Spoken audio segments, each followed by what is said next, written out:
Y bueno, aquí estamos entonces con el denominado arte paleocristiano. Paleo es antiguo, cristiano, pues seguidores de Cristo. Entonces, estamos hablando del arte, eh, el arte antiguo de los seguidores de Cristo, que es básicamente lo que trabajaríamos pues en este momento. Igual que todas las otras culturas que hemos visto, pues tienen un origen, los podemos ubicar geográficamente en un espacio y acá pues lo vamos a hacer en la región, vamos a ver otro mapa antes, acá en esta región de la actual Palestina, Israel actual, o sea, es cercano a la Mesopotamia, es por lo tanto un pueblo semita, o sea, un pueblo que tiene origen en la zona árabe, acá. Y dentro de este espacio, pues habían varias provincias, varias regiones, la de Judea, Samaria, por ejemplo, Fenicia, Galilea, Decápolis, Peria, la tetrarquía de Filipos, Sidón, Siria, perdón, y otras pues de los alrededores. Es en esta zona en donde, según la tradición, acá les recuerdo, no hay nada histórico que nos respalde el nacimiento de ese personaje o la existencia de ese personaje que pues, es el origen de la religión de la cual sí hay testimonio escrito por historiadores o por filósofos o por pues, cualquiera que quiso hacer un registro en su momento de esto. Pero de la existencia de la figura no la hay. Los lugares que se mencionan en el texto bíblico, sin embargo, sí existen, sí están relacionados y a partir de eso es que se puede ubicar también temporalmente. Entonces estamos acá, esta es una zona costera del mar Mediterráneo y pues tiene relación con lo que luego vimos de la cultura romana. Eso era entonces un territorio, si lo vemos acá, es un territorio griego, toda esa zona. Y ese es Egipto también acá. Entonces, cuando vienen los romanos y conquistan toda la región, entonces las regiones quedan bajo dominio romano, pero siguen siendo griegas, siguen siendo egipcias, en este caso siguen siendo eh, hebreos, los habitantes de la ciudad, pero se les llega la romanización. Acuérdense que los romanos llegaban, ponían su propio gobierno paralelo al gobierno local y ellos comenzaban a organizar también la sociedad en función pues, de sus propias ideas de sociedad. Y pues los pueblos tenían la oportunidad o de unirse o pues, de ser esclavizados en caso que se negaran a pues, unirse al proyecto romano. Es que pues en ese contexto es que aparece esta figura. Les decía en cuanto al desarrollo posterior, por ejemplo, que es lo que vamos a ver acá, ese primer momento, que es el de la vida de ese personaje, y posterior a eso hay un movimiento de que aquellos creyentes en él, en toda la región, se van a comenzar a moverse, a distribuirse en territorio y van a comenzar a llevar esa buena noticia, ese mensaje de esperanza, de salvación también a todo el territorio, pero es un mensaje que va para la gente más necesitada, o sea, va para los que tienen el problema pues que los han esclavizado, para los pobres, para los campesinos. A ellos es que principalmente va dedicado el mensaje. Y si no, pues bueno, ustedes conocen esos pasajes bíblicos que hablan acerca eh, cómo les va a los ricos. Y luego también ese pasaje que dice más específicamente, es más fácil que pase un camello por el ojo de una aguja, que un rico entre en el reino de los cielos. Está diciendo que no hay cabida acá para los ricos en cuanto a ese mensaje. Entonces, eso es lo primero que hay que entender. Va hacia los dominados, hacia las personas que eran dominadas. Y de allí ¿cómo se dice? El éxito que tuvo. Porque si hubiese ido hacia los líderes, seguramente lo hubiesen detenido bien fácilmente. ¿Sí, Metzi? ¿No entró la mano? Buenas tardes, licenciado. Buenas tardes. Aquí estoy con situación que estoy aquí en la universidad y desafortunadamente aquí no hay internet, así que me ha tocado conectarme con datos y no sé cuánto podré estar aquí conectada en su clase, Va, está pero bien, espero estar toda la clase. va, está bien. Gracias por avisar. Bueno, Bien, entonces les decía, ¿alguien más por acá? Sí, Salvador. Hola, Lick. Mire, fíjese que yo Hola. le quería avisar de que estoy aquí estoy en la clase, pero no se me fregó mi cargador, entonces ahorita le estoy pidiendo el cargador a un familiar para que me lo traiga para cargar mi teléfono y así poder estar en la clase, pero si de repente me salgo es porque me quedé sin batería y ya luego me uno lo más rápido posible. ¿Sí? Vaya, sí, está bien, no hay Gracias, Lick. problema. En caso que haya imposibilidad de hacerlo, pues las clases hoy las voy a subir al aula. Sí, gracias, Lick. Eh, Muy bien. Bien, acuérdese, cualquier información, como las que los compañeros me han mencionado, pueden dejarla en el chat. Hay una copia del chat que me queda a mí una vez finalizada la sesión, entonces hay garantía de que el mensaje pues me va a llegar, eso no tengan cuidado. Bien, entonces les decía, pues el mensaje tiene éxito porque va a los desprotegidos, muchos de ellos descontentos el gobierno romano, pero que sin embargo no tenían el poder ni la intención tampoco de generar algún tipo de enojo o molestia en los romanos. Entonces, todo se comenzó a compartir de esa forma. Y aquellos que, según relata el texto bíblico del Nuevo Testamento, eran 12. Luego fueron más apóstoles y estos fueron atrayendo hacia ellos muchos más creyentes que se fueron convirtiendo en ellos. Pero luego, pues, la historia pues, nos va a mostrar que el, el, el desarrollo de ellos, ese mensaje, pues, fue completamente de éxito, dado pues lo que va a suceder 300 años después. Pero bien, en el contexto en el que se desarrolla la sociedad, es justamente el hebreo, son los judíos. El judaísmo o la religión judía es actualmente una de las tres religiones monoteístas más grandes, más grande, y de hecho es la más antigua de estas tres.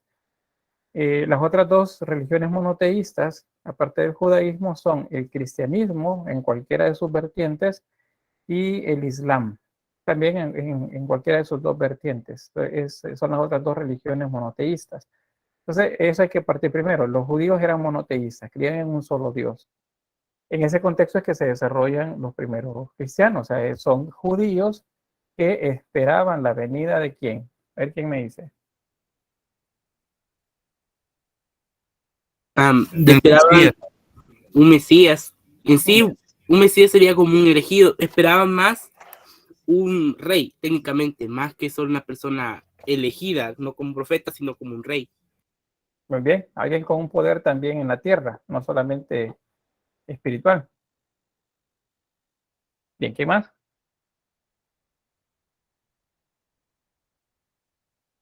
Veamos el chat. No, estamos bien en el chat. Bien, entonces, en esta religión monoteísta, la sociedad judía también estaba estratificada y pues había eh, una élite gobernante.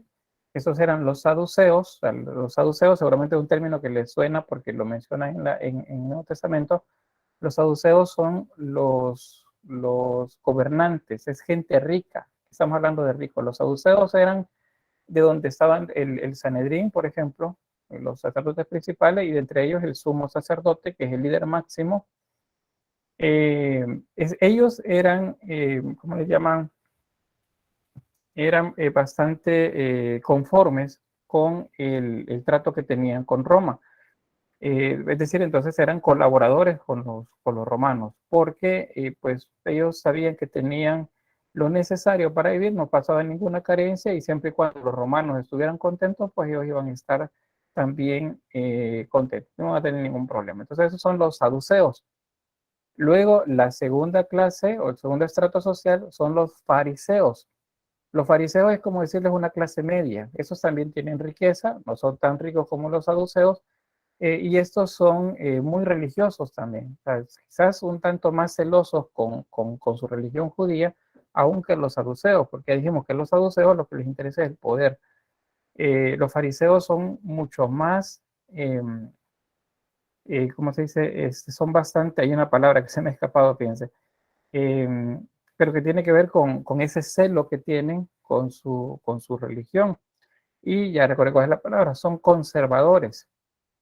Entonces ellos guardan bastante los libros de la ley, o sea, lo que está escrito en los libros de la ley, igual que los somos sacerdotes, pero todavía mucho más. Sin embargo, a ellos no les interesa o les interesa poco lo que le pase al pueblo alrededor de ellos. Si hay gente que tiene hambre, pues bueno, algo hizo él o alguno de sus familiares y por eso Dios los está castigando. Punto.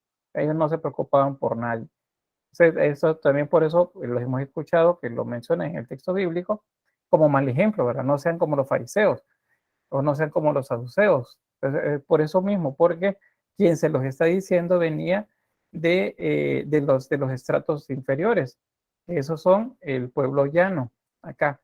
En el pueblo llano, acá estaban los celotas. Bueno, un dato más, dentro de los fariseos estaban los escribas, que eran los encargados de llevar pues el conteo, los textos de la ley también.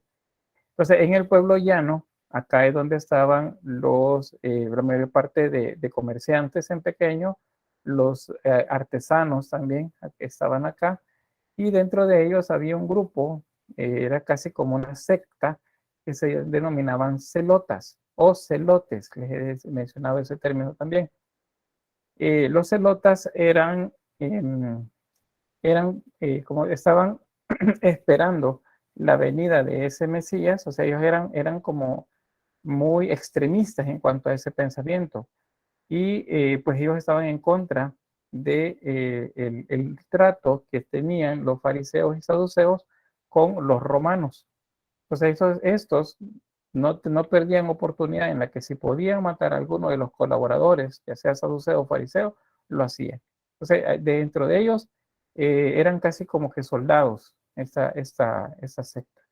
Luego hay una secta más, que son los esenios. Estos los veían un tanto con recelo, tanto los saduceos y fariseos, pero estos también tenían cierta riqueza, pero ellos tenían una idea muy propia acerca de la religión. Entonces por eso se los veían como un tanto a distancia, pues, del judaísmo como tal.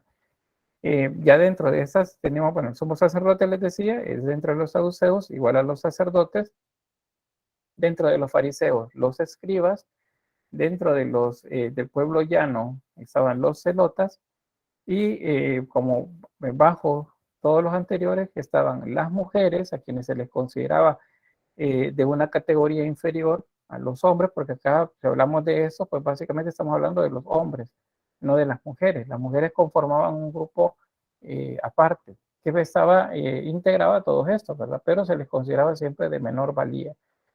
Eso tiene que ver con que es una sociedad patriarcal también esta. Luego estaban también los enfermos y aquellos a los que se les consideraba pecadores por tener algún tipo de enfermedad también, pues se les consideraba que algo habían hecho para que Dios les castigara de alguna forma con una enfermedad, por ejemplo. Y por eso se les consideraba como pecadores impuros también. Ese es, digamos, todo el contexto social de la época en la que comenzamos a hablar, que es, digamos, siglo 4 antes de Cristo al siglo 1 después de Cristo. No les puedo decir, miren, el siglo 1, porque como vamos a verlo ya temporalmente, no podemos ubicar el nacimiento de esa figura a la que a Jesús, que es a quien cree, en quien creen en el cristianismo, no podemos ubicarla en el siglo 1 porque las evidencias nos dicen que fue antes.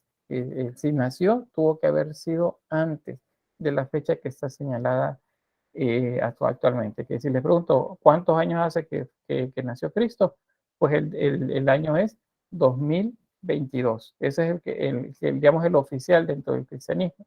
Pero la evidencia nos dice que fue entre 4 y 6 años antes. Si hubiera sido 4, este año es el año 2026.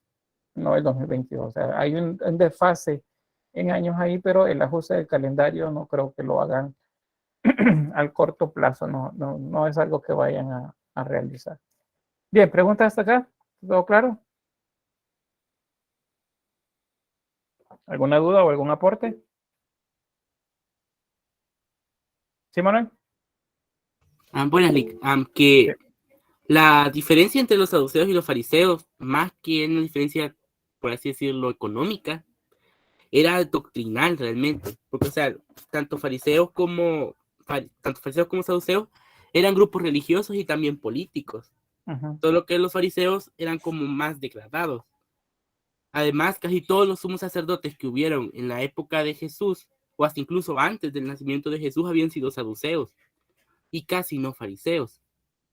Los saduceos eran como una secta que negaba varias de las enseñanzas comunes del judaísmo. Negaban la inmortalidad del alma, además de negar la inmortalidad del alma, negaban los milagros y a los ángeles, y negaban la vida más allá. Tomaban como que todo era el hoy. Y por eso es que entre las costumbres de los saduceos era la vida adinerada técnicamente.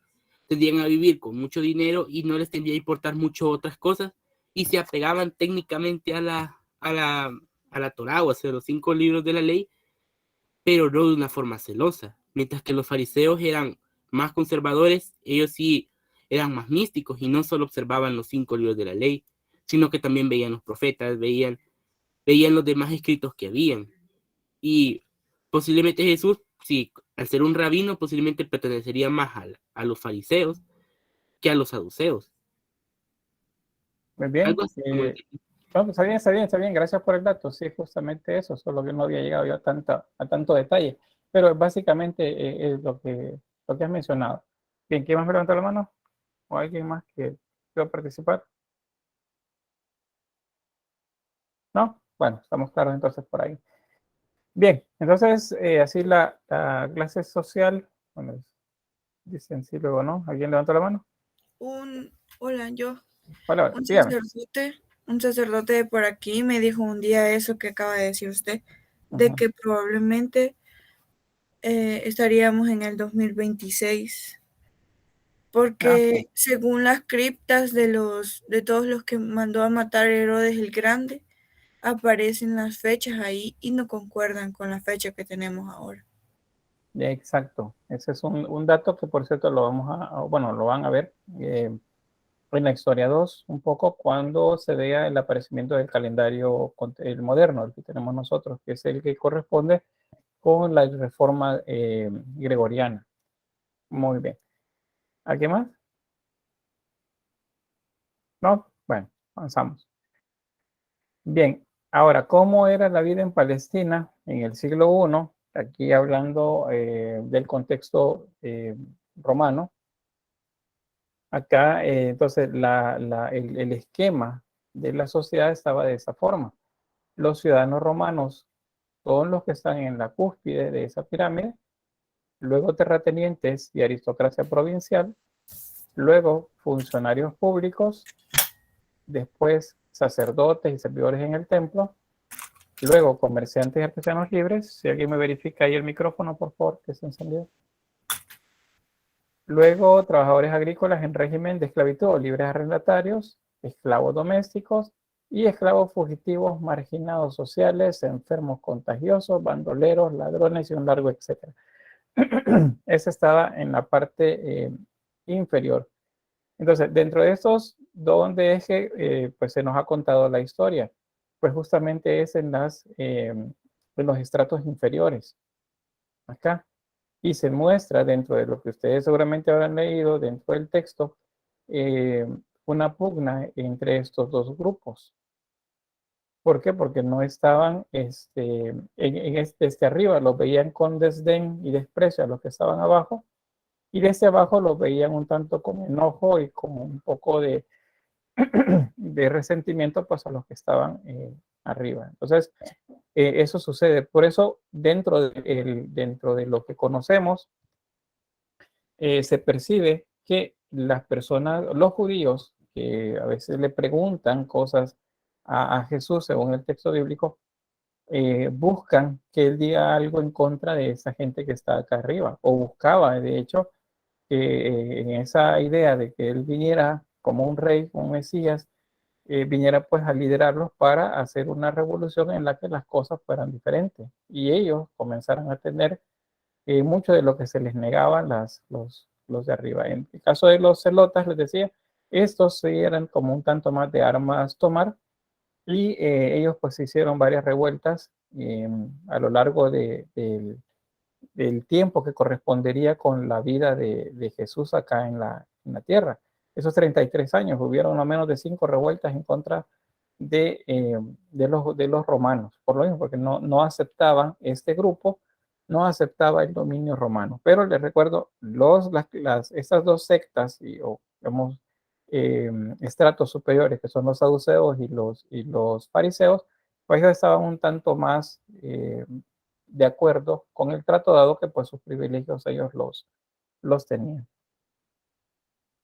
Bien, ahora, una vez pasa esto, sucede lo de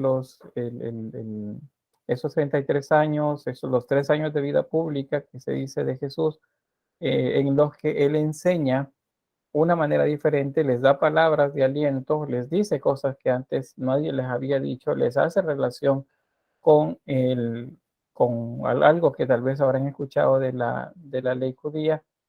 Y pues resulta que en los años que siguieron, en la medida que iba creciendo esta secta dentro del judaísmo, que era la secta cristiana, pues ellos comenzaron a organizarse también entre ellos. Y una característica es que había un trato igualitario dentro de todos aquellos que se llamaran cristianos. Es decir, que si un saduceo se convertía al cristianismo o un fariseo se convertía al cristianismo, ellos inmediatamente dejaban de tener privilegios y comenzaban el trato igualitario con los demás. Ahí tenemos un par de pasajes en el texto bíblico que habla acerca del rico, que le dice, bueno, ¿qué puedo hacer para seguirte? Bueno, vende todo y sígueme. O sea, le estaba hablando de que no tuviera ningún tipo de posesión material y para ser igual a los demás. Y bueno, ¿qué dijo el rico? Bueno, no, simplemente se quedó callado y mejor ya no sigo preguntando. También en Hechos de los Apóstoles hay algunos versículos en los que se menciona un poco de esto.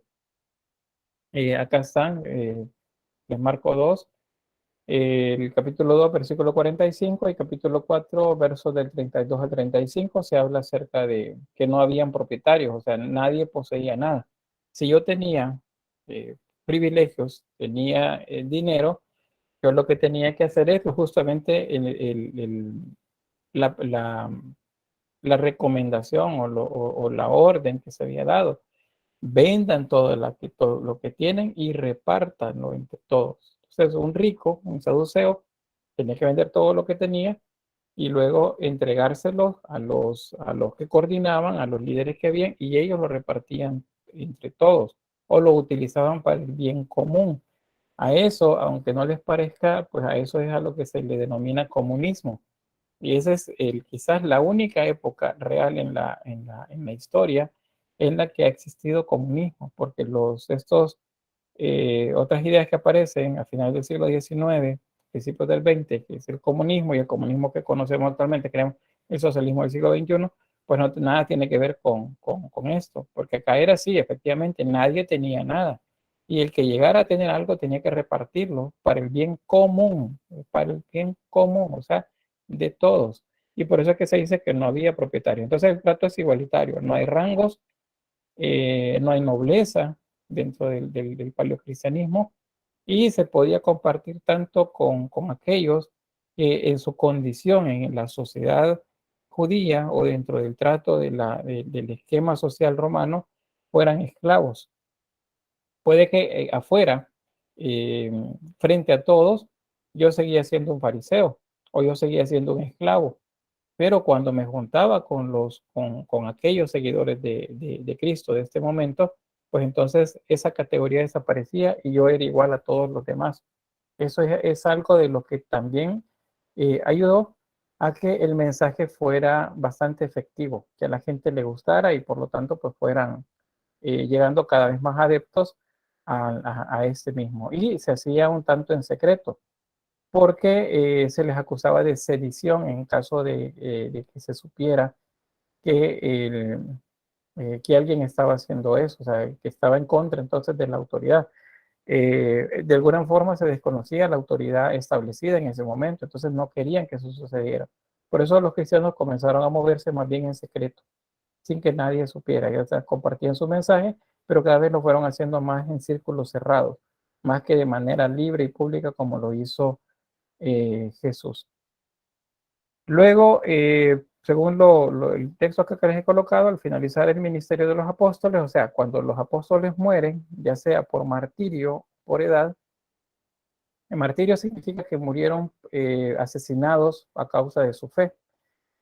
Una vez ellos ya no están, entonces piensan, bueno, ¿y quién entonces nos va a coordinar? ¿Quién va a ser el líder? ¿Quién es el que va a decirnos qué es lo que tenemos que hacer? Y entonces se eligió originalmente a un grupo de mayores, de personas con más conocimiento, con más experiencia y con más manejo de las creencias basadas pues en la vida de Jesús. A eso se les denominó ancianos, un consejo de ancianos, el gobierno presbiteriano, lo menciona acá. Eh, y un obispo de ellos, de este grupo selecto, era el que comenzaba a, o era el que tenía como la voz líder. Eventualmente a esa persona, a este obispo, es al que se le va a denominar como papa. La palabra papa tiene su etimología en griego, en latín, nos deriva siempre a lo mismo, a la posición como subordinado a una persona mayor dentro de la familia. O sea, se está refiriendo a un papá cuando se dice papa. Nosotros lo decimos diferente porque pues son dos significados diferentes actualmente, ¿verdad? Para eso. Pero en su origen, básicamente es el mismo. Está hablando de una relación de familiaridad en la que a quien yo le digo papa es una persona mayor que tiene autoridad sobre mí. Entonces, este denominado papa fue el que comenzó a dirigir eh, a la iglesia. Cuando aparece ya el siglo cuarto, cuando viene el siglo cuarto y aparece entonces el permiso para que la iglesia cristiana se, sería que se evangelizara y se llevaran a cabo los ritos propios en cualquier parte sin ningún tipo de persecución romana, entonces pues fue ya más libre la manera también de irse organizando. Cuando los romanos toman el cristianismo como su religión oficial, como imperio, en ese momento, pues ya cambia esa relación original en la que no habían propietarios y había un trato igualitario, y entonces se separan. Más o menos en la época de Constantino, se nota cada vez más pues una separación entre todos los cristianos. Unos que tienen un tanto más de conocimiento, tienen más posibilidades económicas también, ellos comienzan a establecerse como un clero, es decir, como sacerdotes. Y luego el laicado serían todos los demás, todos los seguidores de ese primer grupo. Entonces ahí, digamos que en 300 años pasan a que todos somos iguales, hay unos sacerdotes y dentro de los sacerdotes hay líderes sacerdotes y comienza la jerarquía ya bajo influencia romana a establecerse, porque los romanos tenían un sentido bastante estratificado de la sociedad. Acuérdense que era un trato desigual también, no es una sociedad igualitaria, especialmente con las mujeres. Entonces, por eso es que ustedes leen el texto bíblico y ya que lo decía antes, el judaísmo con los libros de la ley y lo que ahora conocemos, ese compendio de libros que conocemos como Antiguo Testamento, ya la posición de la mujer es desventajosa en ese momento, viene el cristianismo y resulta que acentúa más eso todavía. Entonces la mujer queda relegada. Por ahí hay un par de pasajes en las que se dice, bueno, que la mujer debe caminar atrás del hombre. No debe predicar tampoco. En caso que lo haga en el templo, que diga, tiene que cubrirse la cabeza. Entonces comienzan a poner muchas restricciones, pero eso es ya en tiempo romano. Antes, de hecho, en algunos de los pasajes que menciona Pablo de Tarso, en las epístolas, ahí dice que saluda a la sacerdotisa. Entonces saluda a una mujer que era sacerdote. Pero ya en periodo romano las mujeres sacerdotes dejan de estar presentes, ya no sé, y de hecho fueron eliminadas prácticamente de los textos. Manuel dice, pero es curioso que Jesús sí dejaba a las mujeres escuchar sus enseñanzas como iguales a los hombres en vez de relegarlas. Eso se puede matizar un poco porque depende de qué parte del texto estemos hablando, porque si aún veía, y está en el texto, así lo dice, veía con desdén a su madre, que dice, ella fuera de tu mamá, y, y quiénes son mi madre y mis hermanos, los que están aquí conmigo. O sea, no me digan que era un trato igualitario que les daba Jesús a las mujeres.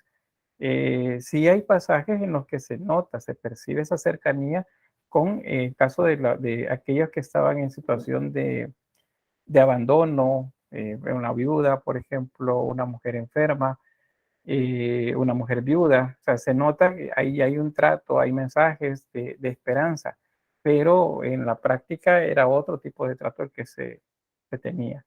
Entonces, eso hay que matizarlo ahí también porque no podemos generalizar en que era así. Y eso se percibe en el resto del texto. Digamos que fue igualitario en la época de Jesús, digamos, fue igualitario, las mujeres eran iguales porque pues Jesús vino a dar otro tipo de mensaje.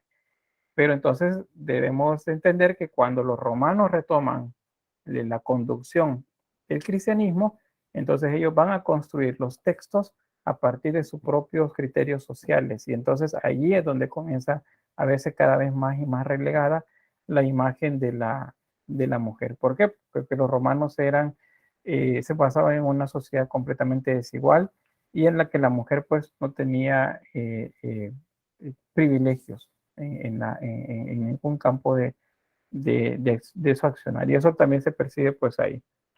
Bueno, vamos a avanzar acá con esto. Temporalmente, les decía, podemos ubicar la época de Jesús según los relatos bíblicos porque cruzamos esa información que no es histórica con datos que sí son históricos. Por ejemplo, la familia de Herodes está bien mapeada. Si hay textos que nos hablan de aún antecesores a Herodes y luego sus descendientes. Las mujeres con las que estuvo casado, con quienes tuvo hijos, con quienes tuvieron hijos también sus hijos, quiénes fueron los hijos más importantes. Y entonces se puede mapear eso. Y más o menos en unos 80 años se ubica, podemos ubicar más bien en años, pues el desarrollo de esos personajes y algunos eventos que se mencionan. Por ejemplo, el censo con el que inician en la mayoría de los evangelios canónicos mencionan a Herodes y que se manda a hacer un censo. Y ese censo dice en uno de los textos que fue hecho en tiempos de Herodes el Grande.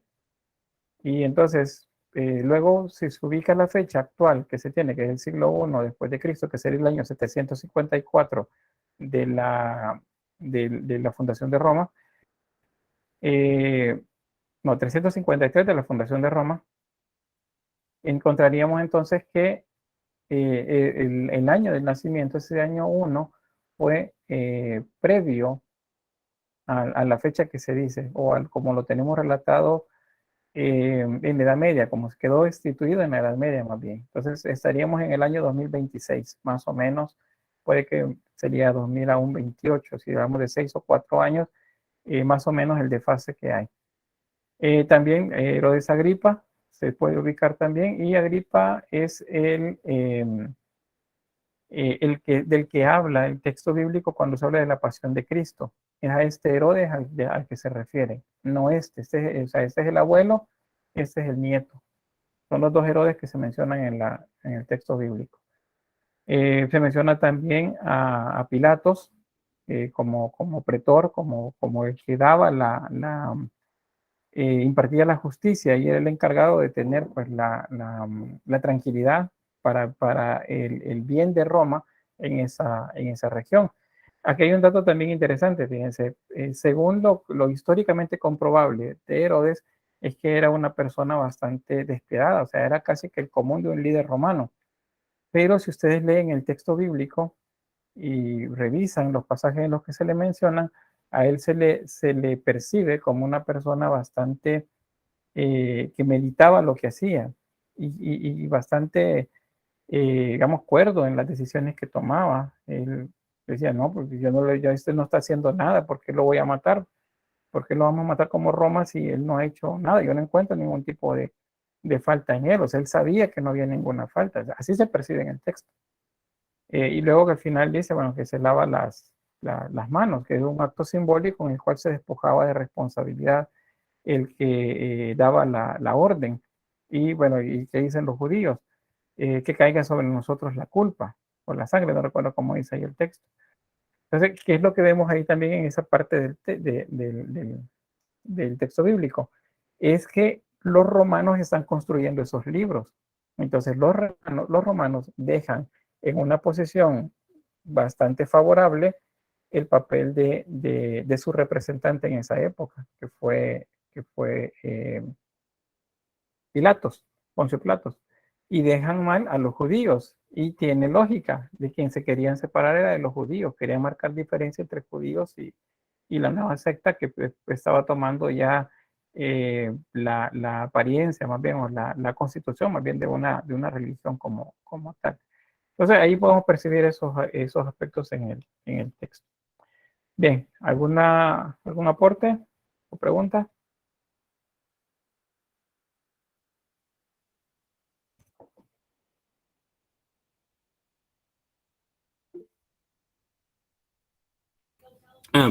Dígame. Que basado en eso último, en parte sí podemos decir que es un poco cierto, porque originalmente el cristianismo no era como una religión aparte, ni Jesús había llegado a crear una nueva religión, como siempre se ha tomado, sino que lo que Jesús iba haciendo era reformar la religión que tenían originalmente, porque para el momento de Jesús los judíos daban más importancia al ritualismo que a un cumplimiento verdadero de la ley basado en su conciencia. Pero con el pasar del tiempo, como dice la romanización, y que los romanos se apropiaron poco a poco de la cultura, fueron alejando, no solo de forma de hacer ver mal a los judíos, sino que se fue alejando el cristianismo de las enseñanzas judías y se puso como que el cristianismo era algo completamente nuevo y no que era una vertiente del judaísmo, porque seguía, realmente sí seguía las tradiciones, no técnicamente todas las tradiciones, pero por lo menos seguía las partes fundamentales. Muy bien, gracias. Y de hecho, todo quien en este momento, en la actualidad, se denomine cristiano, cualquiera de sus vertientes, y les digo, bueno, ¿y cuáles son sus libros sagrados? Y me comienzan a mencionar libros, y seguramente me van a mencionar los libros del Antiguo Testamento, y eso es parte del judaísmo. Entonces, de hecho, las alabanzas dicen Jerusalén. ¿Cuántos cantos recuerdan ustedes que hablan de Jerusalén? Jerusalén es judía, no es cristiano. O sea, el cristianismo realmente fue algo que aparece después.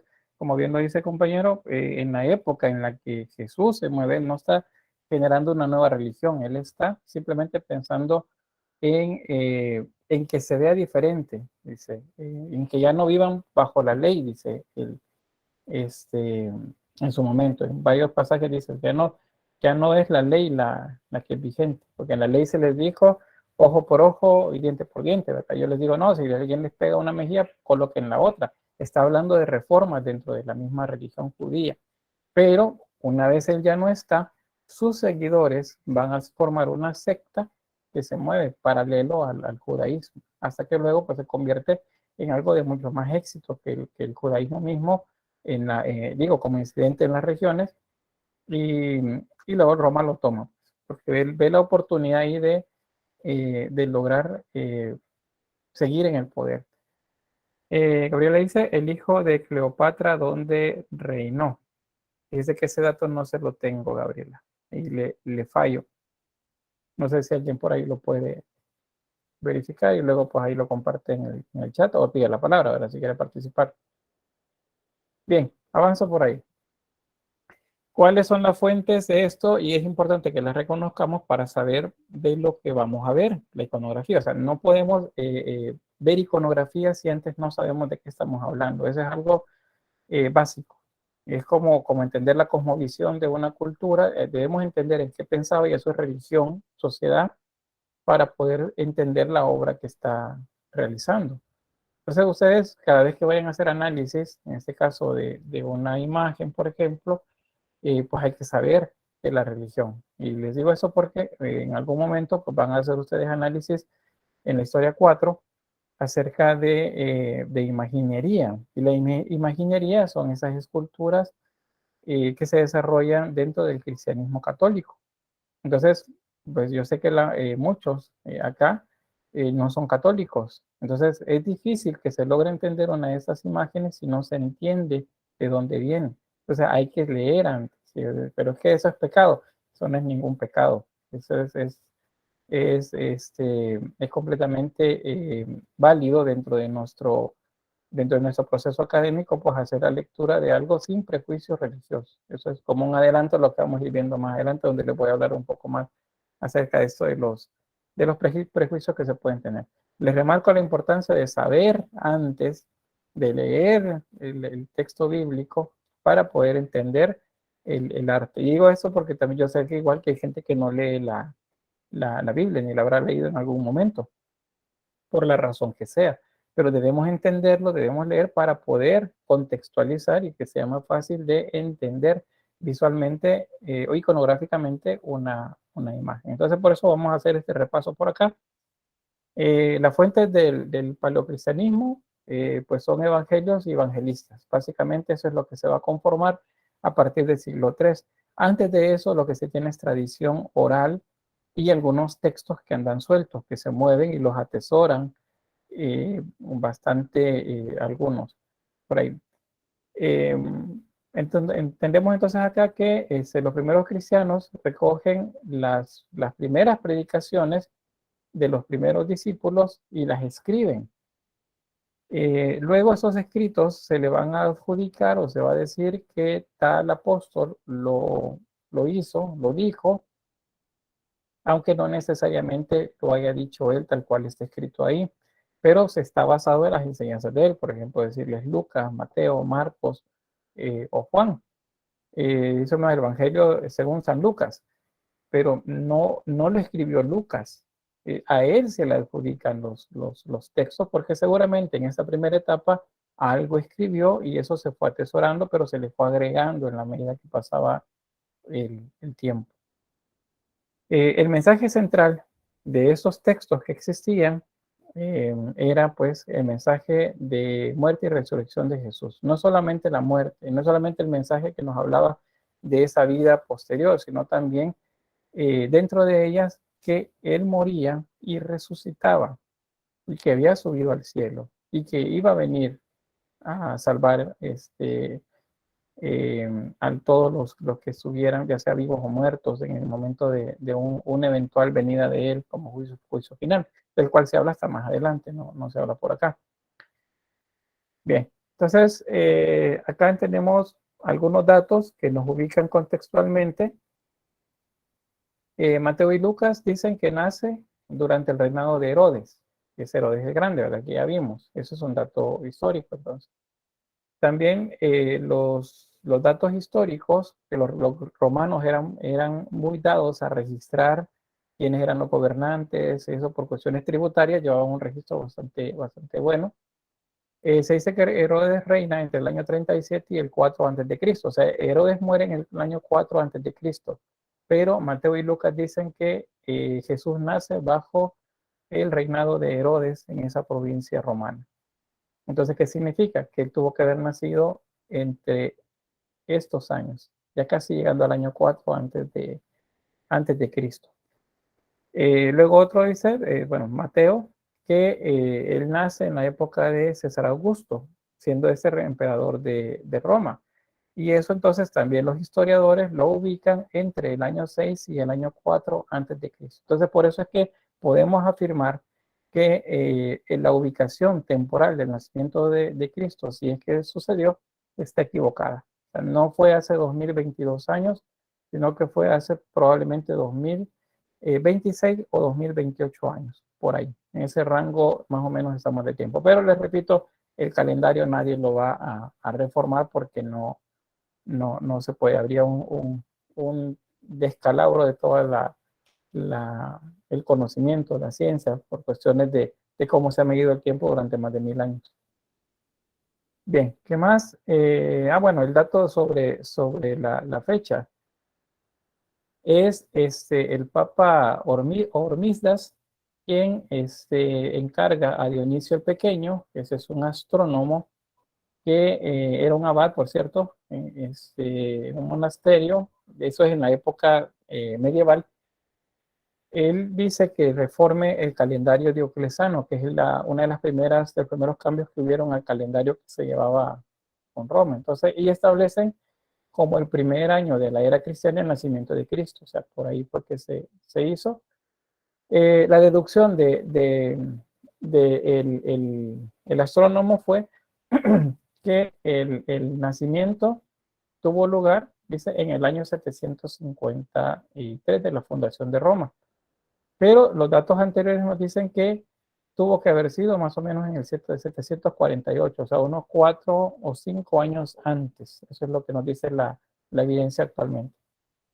Entonces la Iglesia, a partir de esos datos, define que el 31 de diciembre del año 752 va a ser sucedido por el año 1, por el 1 de enero del año 1 de la era cristiana. O sea, ahí termina la cuenta romana como tal e inicia la cuenta cristiana. Y ese es el tiempo que llevamos actualmente, el calendario que llevamos.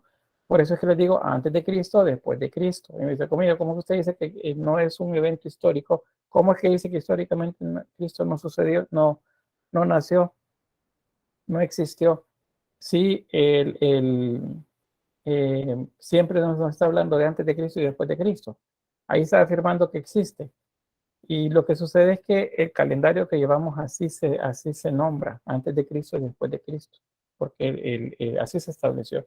Y así se lleva la cuenta a la fecha. No les estoy negando que no existió. Les estoy diciendo nada más que esa es la razón por la que se dice. Y sí remarco que no hay registro histórico. Ese es un punto en contra, que no hay registro histórico. Bien, dentro de esta fuente de información que se tiene, ¿sí, Francisco? Solo una pequeña mención en cuanto a ciencias más, pues, naturales. El año de fechado como era común es 1950, porque es a partir de ese año donde se comienzan a hacer pruebas masivas con bombas atómicas y armas nucleares, lo cual provoca un desfase o un desequilibrio en el carbono 14, y es lo que data en sí nuestra era común moderna desde el punto de vista de la ciencia. Así que al menos en ciencias, cuando vean antes o después, lo van a ver de la era común. Así que ya saben qué año es. De la era común. Muy bien, gracias por el dato. Bien, entonces les decía, la fuente entonces de información que tenemos para poder analizar y entender el arte paleocristiano son los llamados evangelios. Vamos a ver dos tipos de evangelios, los canónicos y los evangelios apócrifos, porque de los dos sale la información. Probablemente los apócrifos no los conozcan y tal vez habrán escuchado de ellos y nunca han leído uno, pero de ellos, tanto de los evangelios canónicos, que son los 4 que conocemos, y de los apócrifos, que son alrededor de un centenar, pues de eso se desprende mucha información que tenemos por ahí. Entonces, esos 4 evangelios fueron elegidos, fueron seleccionados en esta primera etapa, bueno, en la etapa posterior al paleocristianismo, sería en el segundo momento de desarrollo del cristianismo, donde Roma ya tiene el control. Y comienzan a establecerse entonces los libros de texto que deberían servir para guiar sobre esta nueva religión. Entonces, ahí donde aparecen, solamente se van a seleccionar 4, son los llamados evangelios sinópticos, que son los de Mateo, Marcos y Lucas, es decir, esos 3 evangelios dicen lo mismo, pero con diferentes palabras. Eso significa que sean sinópticos. Sinóptico es como si ustedes han visto un cuadro sinóptico, dicen. En un cuadro ponen 3 columnas y ponen el mismo hecho contado de tres formas diferentes, es decir, son tres visiones diferentes que se pueden comparar. A eso se refiere lo de sinóptico. Y Mateo, Marcos y Lucas son tres evangelios de ese tipo. El evangelio de Juan es diferente.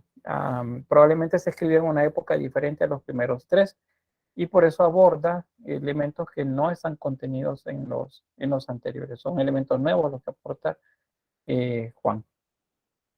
Veamos un mensaje. Bien, no hay problema, Onesis. Sí, por ahí. Acá tenemos los cuatro evangelistas. Tenemos Mateo, que es el que se nombra como un hombre o como un ángel, porque él inicia el evangelio hablando acerca de la genealogía de Jesús. Luego tenemos a Lucas, que es el toro, y a Lucas se identifica con el toro porque él comienza hablando de un holocausto, o sea, de un sacrificio que hace Zacarías para, pues, ¿cómo se llama esto? Para, pues, que Dios les fuera favorable en lo que le estaba pidiendo. Entonces, por eso es la idea del toro. En el de Marcos, él se identifica con el león, porque él comienza el texto diciendo que hay una voz que clama en el desierto. Entonces, simbólicamente se cree, o se dijo que esa voz que clamaba en el desierto era la de un león, era un rugido. Entonces, se colocó al león como símbolo para él. Y en el caso de Juan, Juan toca temas que los otros tres evangelistas no hacen. Se considera que está más cerca de Jesús, acuérdense, era el discípulo amado, y por lo tanto entonces se eleva más. Aparte de eso, el águila, aunque originalmente no era un águila, sino que el símbolo era el fénix, este árbol, perdón, este pájaro que tiene que ver con el fuego, se le tomaba a él como de esa forma a Juan. Entonces, esa es la iconografía. Ahora, estos cuatro elementos, solo se los menciono acá porque es en la historia donde lo van a ver. Esos cuatro elementos son simbólicos y aparecen mencionados en el Antiguo Testamento. Entonces, desde el Antiguo Testamento se retoman y se les da ese símbolo a los cuatro evangelios que se eligen. Esas cuatro imágenes juntas forman el denominado tetramorfo. Este ser que Ezequiel dice que vio y que tenía cuatro rostros. Y decía, por un lado era rostro de hombre, de toro o de buey, dice él, de león y de águila. O sea, ese es el tetramorfo. Entonces, el tetramorfo es la base de la iconografía de los cuatro evangelistas que conocemos. Como evangelios canónicos, acuérdense, evangelios canónicos. Luego tenemos los evangelios apócrifos. Y estos evangelios apócrifos, pues eso, primero decirles que esos fueron descartados. Cuando se eligieron, se hizo una selección de los libros que iban a regir el cristianismo, pues estos se descartaron.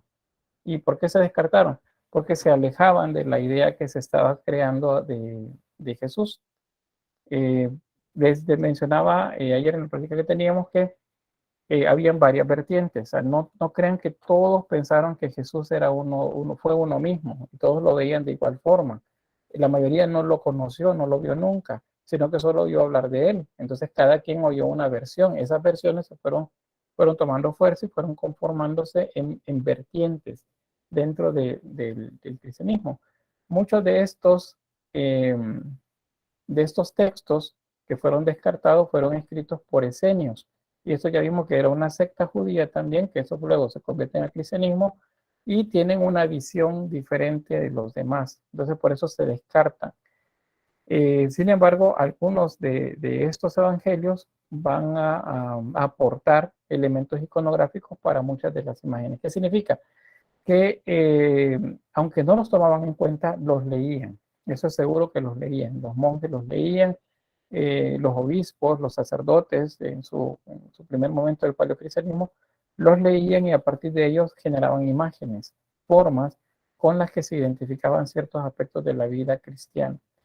Entonces, actualmente pues los apócrifos se consideran falsos en cuanto a que no dicen la verdad de Jesús y bueno, no es ¿cómo se dice? no es raro, si ustedes habrán, no sé si han leído alguno de estos evangelios y mencionan cosas que son bastante diferentes a la idea que tenemos de Jesús, por ejemplo. La etapa de la niñez de Jesús está omitida del texto, de los textos canónicos, pero en los textos apócrifos sí se abordan. Y pues ustedes leen eso y ven que era un niño que tenía un talento, tenía una habilidad, pero que era un niño, por lo tanto no sabía controlarla y que era muy temperamental y dicho como buen salvadoreño, era buscapleitos. Entonces, esa parte está eliminada de los evangelios canónicos, pero sí la podemos leer en los evangelios apócrifos. Ahora luego, ¿dónde aparece eso en imágenes? Pues lo vamos a ver en Edad Media, lo vamos a ver en el Renacimiento también, que comienzan a aparecer imágenes de Jesús siendo niño o algunos eventos de lo que se llama el ciclo mariano, o sea, de la vida de María, del ciclo de vida de María, que están contenidos en esta etapa. Y a ella se le retrata a ella, no se retrata a Jesús, sino que se retrata a ella como de ese momento. El papel de José también es muy complicado para él, siendo ya él muy anciano, un hijo como el que le tocó a cuidar, porque no era hijo biológico de él, según el relato, ni apócrifos ni canónicos nos dicen que era hijo biológico de él. Y entonces, pues es una visión diferente, eso. Vamos por acá. Francisco dice mencionar eso, iba. Bueno, no sé si hay algún dato alguien quiere aportar. ¿Han leído algún evangelio apócrifo? Sí, Gabriela. Pues yo nunca he leído un evangelio apócrifo, pero quisiera saber a dónde usted ha leído uno. Pues en internet están. Ahí ustedes colocan evangelios apócrifos y les van a aparecer un listado.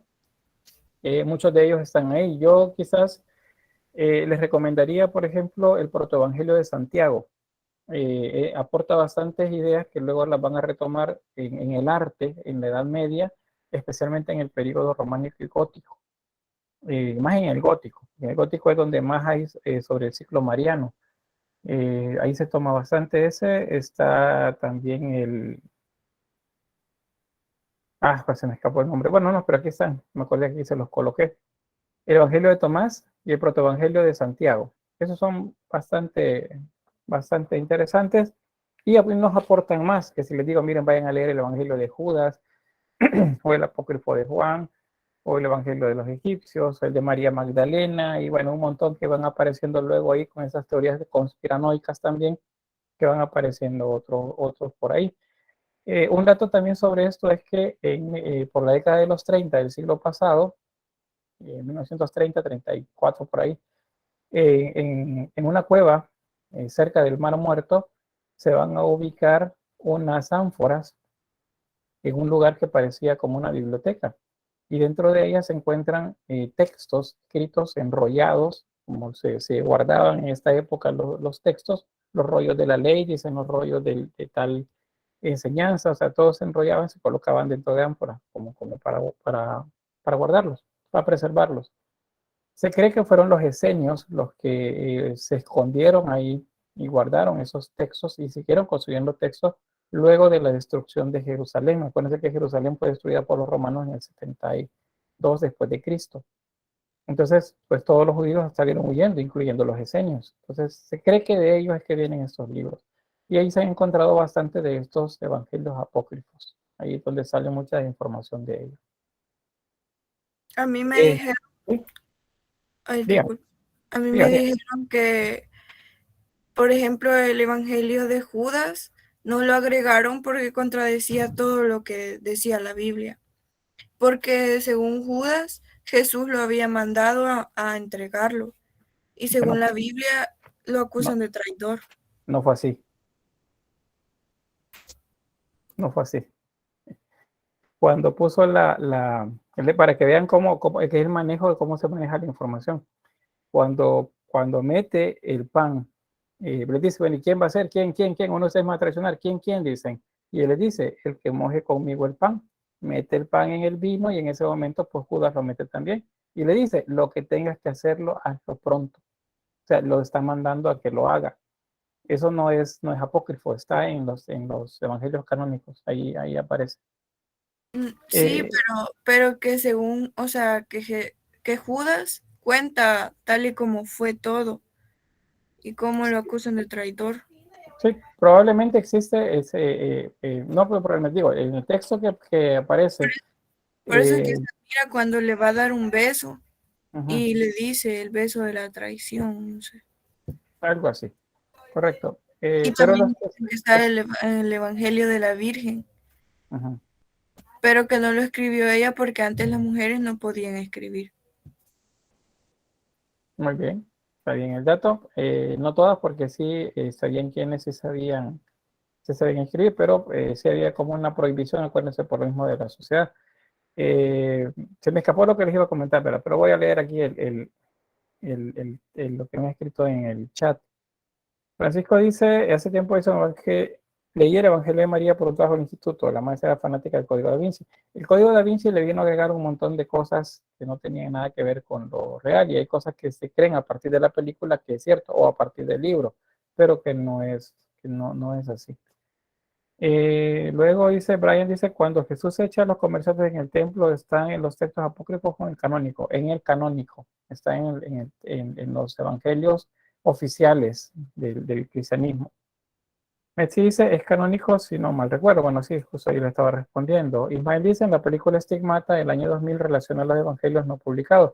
Sí, fíjense que lo relaciona, y aunque se centra demasiado en algunos aspectos, creo que el evangelio de, de Judas, si mal no recuerdo, del que hablan, lo que está presentando, y eso es lo que les iba a decir, que estos evangelios apócrifos representan corrientes dentro del cristianismo.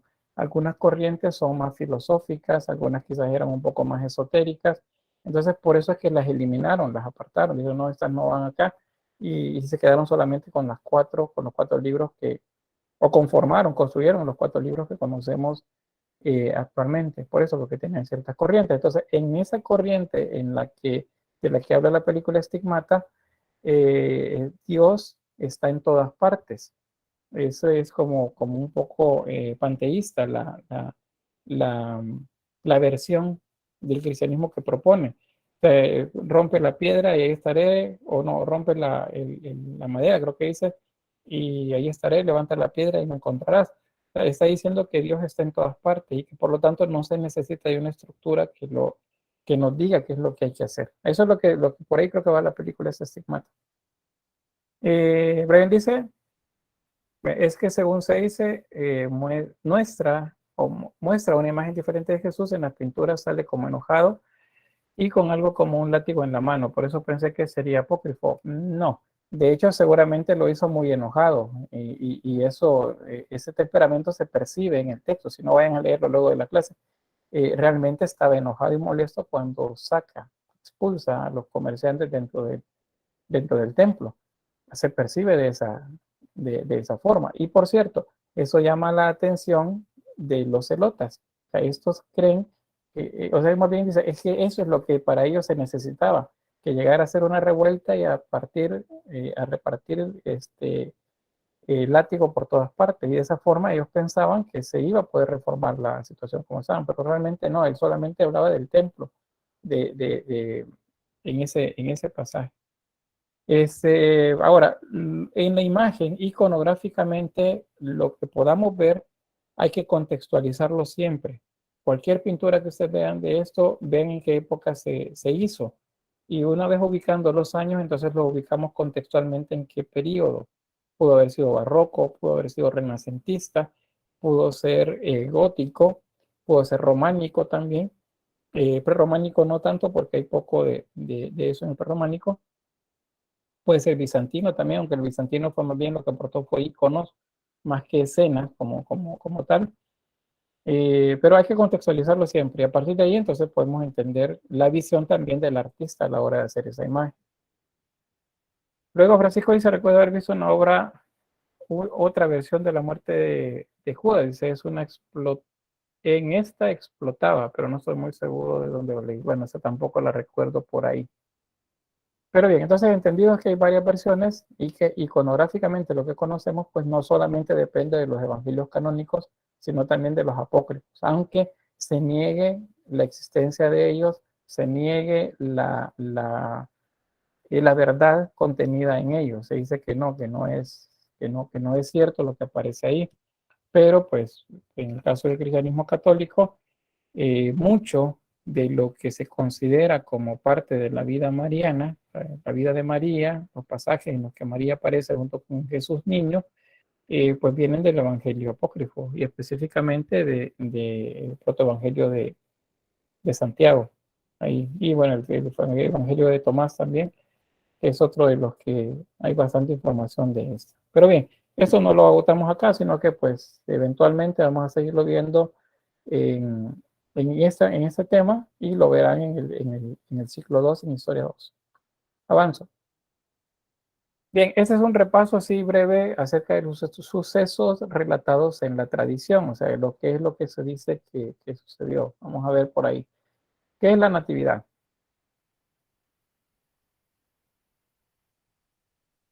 El nacimiento de Jesús. Bueno, el nacimiento, Faustino, ¿sí? No, yo iba a opinar algo más sobre lo Bueno, anterior, maestro, que era, está bien, está bien. ajá, no sé si se sale como del contexto, ¿verdad? Pero, eh, o más bien quería preguntarle a usted, ¿verdad? Ya que se estaba hablando sobre lo del tema, que por lo menos en la Biblia católica, pues tiene más libros, ¿verdad? Más libros que la Biblia evangélica. Ajá. Entonces, ya que se está hablando de los libros, ¿verdad? Quería que me ayudara con esa incógnita ¿Cuál es la incógnita? de que por qué o cómo se llaman esos libros, por qué los tiene de más. Los libros de más, vean, ¿cuáles libros tiene de más si no los recuerdo en este momento? ¿Cuáles estos no los tiene o cuáles sí los tiene? Lo que sucede es que cuando aparecen los reformistas en el Renacimiento, estamos hablando de Lutero, Calvino, el otro que me olvida, Jackson, no me recuerdo, Johnson, no recuerdo el nombre del otro. Estos reformistas lo que vienen es a eliminar algunos textos que están digamos, en lo que se maneja como la Biblia cristiana, porque la Biblia como tal, como libro, aparece hasta el Renacimiento, cuando Durero pues hace las impresiones en su recién inventado aparato. Entonces, esos libros los eliminan porque los consideran que no aportan según esa visión nueva del cristianismo que se tiene. O sea, esa visión ya no es católica, es la visión de Lutero, que es protestante, protestante porque protestó en contra de la Iglesia católica en su momento. La corriente calvinista también, que pues dicen que solamente que hay una, ¿cómo es que le llaman? Una es una déjeme ver la palabra,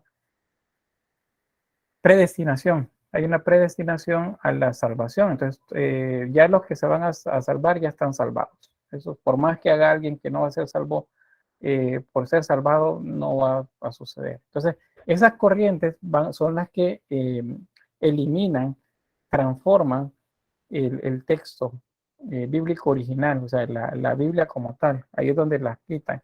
Entiendo que son algunos ¿cómo se llama? No evangelistas, son profetas menores los que eliminan, y me parece que algún libro también de los que tienen que ver con el rey Salomón, que los eliminan de la Biblia católica. Pero eso fue lo que sucedió, los eliminaron, o sea, no fue que ellos dijeran, miren, la Biblia original es la nuestra y los católicos le agregaron más libros, no. La Biblia original es la católica, porque la iglesia cristiana original es la católica, posterior al paleocristiano, ¿verdad? Después de ella que se vinieron todas las otras vertientes. Y les hablo de Renacimiento, pero luego en el siglo XIX que aparecen otras vertientes más de cristianismo, en esos también vienen y le cambian palabras, le cambian, recortan textos, quitan otra vez libros, agregan otros textos y dicen, no, esta es la verdadera Biblia. la real, esta es la que Cristo dejó, y no, no es así. Tal vez eso es lo único que puedo hacer, como ubicar en tiempo. La original, la cantidad de libros originales es la que aparece en la Biblia católica, porque fue la primera que se hizo.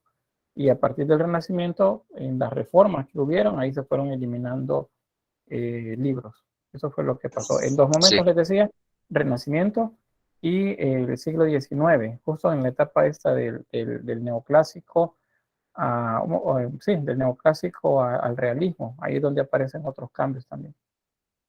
Ok, gracias, maestro. Bueno, Y sí tenía esa sí, duda porque no me recuerdo cómo es que se llaman los libros, ¿verdad? Pero entre ellos está profetas menores, así como usted decía, de Baruch y Habacuc, que no está en la Biblia evangélica, ¿verdad? Y, y también le preguntaba eso también con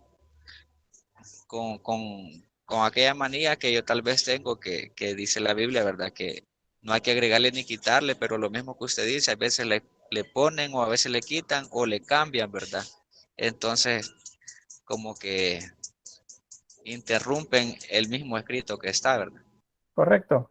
Lo que pasa es que sucedió, pareciera más bien, o sucede, que en nuestro momento eh, creemos que la Biblia ha existido siempre y que es un libro que Cristo dijo, mira, aquí está la Biblia y síganla, cuando no fue así. O sea, en la época de Cristo existían los libros de la ley, nada más. Eso era lo que sí, eso es judaísmo. Y fue posterior a eso que se fueron construyendo y se separaron en el Antiguo Testamento, que son los judíos de origen judío, y los Nuevo Testamento de origen cristiano, o sea, de los seguidores de Cristo. Y esos libros tampoco se construyeron en un solo día, sino que fueron siglos. Entre el siglo I, que estamos viendo acá, el paleocristianismo, se comienzan a escribir muchos textos, pero va a ser del siglo IV y V en adelante que se comienzan a establecer. De hecho, van a ser muchas luchas, fíjense, de eso no hemos hablado porque no corresponde ahorita, pero los concilios, por ejemplo, van a ser casi que batallas, a veces campales, entre diferentes corrientes cristianas, en las que las vencedoras hacen que se eliminen a las perdedoras. Y eliminar no significa que les quitan los libros y los rompen, no, es que mandan a matar a todos los que piensan diferente, para que prevalezca una sola línea del cristianismo. Y esa es la que conocemos. Como le digo, la Biblia cristiana católica es la primera, digamos que es la original, la que aparece ya sistematizada en un solo tomo en el Renacimiento, y a partir de ahí pues se fue modificando ya por las religiones protestantes, y a la fecha lo siguen haciendo. Y es cierto eso de que no se quite ni se ponga nada de lo que está escrito ahí, pues eso no es cierto, se ha quitado, se ha puesto, se ha agregado desde siempre. Si quisiéramos ver lo que realmente está escrito, más cercano a lo que Jesús dijo, entonces tendríamos que leer una compilación de libros que utilizaron para hacer la Biblia, o sea, griegos, los libros cristianos griegos, esos serían los que estarían más cerca de lo que dijo Jesús. Lo que leemos ahorita puede que se parezca un 50% a eso que originalmente existió. Pero es lo que tenemos, eso sí. Bien, no sé si hay alguien más, un aporte. Vamos pasando ya de la parte contextual. Eso nos resta. La natividad, les decía, bueno, ya me dijeron más bien, es el nacimiento, se celebra la natividad de Jesús o el nacimiento de Jesús. Es la conmemoración del nacimiento de él. Sí, ese nacimiento está ubicado simbólicamente a finales del año del calendario que llevamos. Pero la fecha certera para saber cuándo fue es el censo, y todavía no hay certeza si el censo fue en lo que equivaldría a marzo o equivaldría a agosto. Pero en ese rango de tiempo, entre marzo y agosto, fue el censo en tiempos de Herodes el Grande. Entonces Cristo tuvo que haber nacido, bueno, Jesús tuvo que haber nacido entre marzo y agosto, por ahí en esa época. ¿Pero por qué lo celebramos en diciembre? Ah, bueno, aquí vemos la mano romana. Resulta que los romanos, les decía ayer, para poder hacer que la gente acepte la nueva religión, porque ellos son politeístas, y para que acepten la gran mayoría esa tradición nueva que se está implantando, esa nueva religión, entonces se sustituyen algunas fiestas que ya tienen que simbólicamente representan al sol, y esas son las fiestas del sol invicto y las saturnales. Estas se celebraban en el calendario nuestro actual, estarían entre más o menos el 17 y el 26 de diciembre de nuestro calendario actual. Se celebraba estas fechas hacia Saturno y hacia, que sería el sol invicto. En este caso sería una representación de Helios y de Apolo. Esa fecha en la que se tenían ahí coincide con el solsticio de invierno. ¿Qué es lo que sucedía? Bueno, el solsticio de invierno es la noche más larga del año. Entonces el sol vencedor, el sol invicto, es el que nace al día siguiente de la noche más larga del año. Entonces ese era un símbolo de Apolo originalmente. Entonces se dice, pues si Apolo es la luz del mundo, es el sol, y Jesús dijo, yo soy la luz del mundo, pues entonces Apolo es Jesús. Y es como Jesús, no Jesús, es lo que es como Jesús. Y entonces se ubicó el 25 de diciembre como la fecha de nacimiento de Jesús. O sea, al día siguiente, después de la noche más larga del año, cuando nace el sol victorioso. Esa es la razón por la que celebramos el nacimiento para en diciembre. Pero le digo, pues, si el dato histórico es el censo de Herodes, eso tuvo que haber sido entonces entre marzo y agosto. Por ahí tuvo que haber sucedido. Y 4 o 6 años antes también. O sea, en eso estamos un poco mal. Bien, ¿qué más sucede? Bueno, dice Gabriela, creo que sobre lo que hablábamos antes, en la traducción también puede cambiar. Si efectivamente ustedes leen algo en español de España y dice vosotros, pero lo leen en un español latino y dice ustedes. Entonces, la traducción dice bastante. De hecho, eso de la... Hay duda acerca de la traducción de bueno, hay dos, fíjense que voy a hacer un paréntesis aquí, dado que da pie para eso. El uso de un camello que atraviese una aguja puede, según algunos estudiosos, ser una mala traducción del término. Se refería al pelo de un camello, no a que un camello atravesara el hueco de una aguja. Pero así lo dice el texto y así se entiende que es.